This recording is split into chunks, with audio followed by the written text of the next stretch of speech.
fait tout le contraire d'un iceberg. Et il y a environ 1/10 du monument qui est figé dans la terre. Donc finalement, ces grosses pierres qui ont l'air très importantes et très solides ne le sont pas tant que ça. Et il ne faut surtout pas les arracher parce que sinon on arrache la couche supérieure de la pierre et ça a des squames par plaque.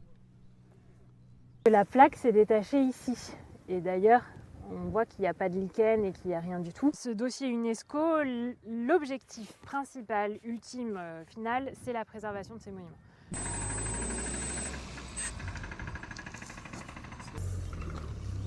Toi, faire une technique.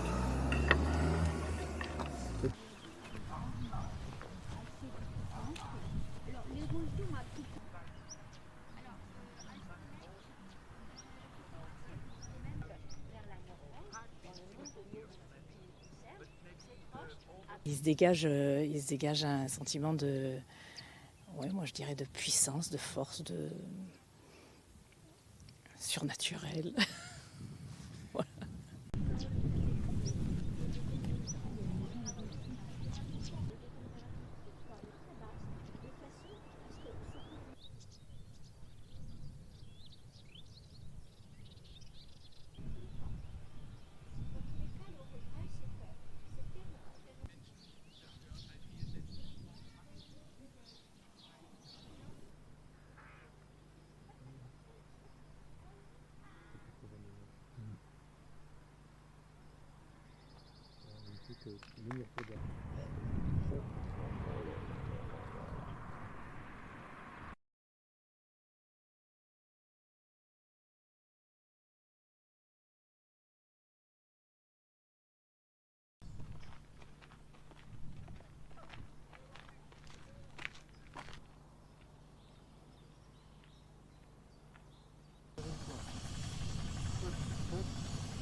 Bah oui, au moins. Bon, Au moins ça. Ciao, Allez, bon bon courage.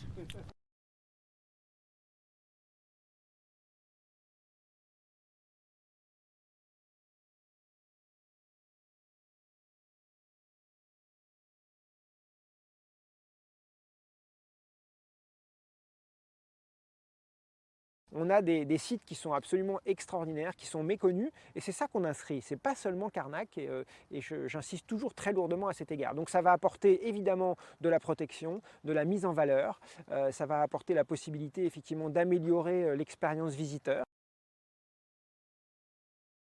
Je comprends les préoccupations d'un certain nombre de nos concitoyens qui ont peur du surtourisme. Je leur demande simplement de regarder autour de moi la réalité.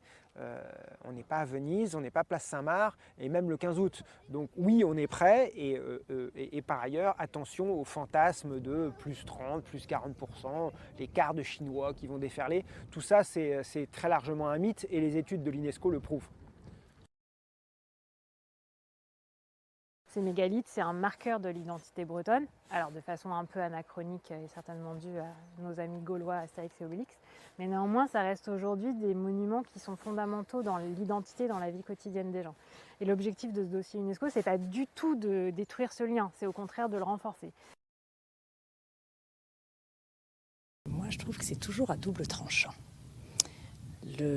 La première partie, que ça soit classé, protégé, c'est super bien, c'est important, je pense que c'est aussi important pour la région. Mais ce qui m'ennuie toujours quand un lieu devient patrimoine de l'UNESCO, c'est que ça amène encore plus de touristes. Mais je suis la première à en profiter. Je veux dire, quand je vais à l'étranger, si je vois classé au patrimoine de l'UNESCO, j'y vais. Mais c'est idiot, mais c'est forcément beau. Et voilà. Mais bon, c'est une petite partie de l'argumentation, il vaut mieux préserver, quoi, c'est sûr. Je crois que la liste de l'UNESCO doit s'élargir de toute façon.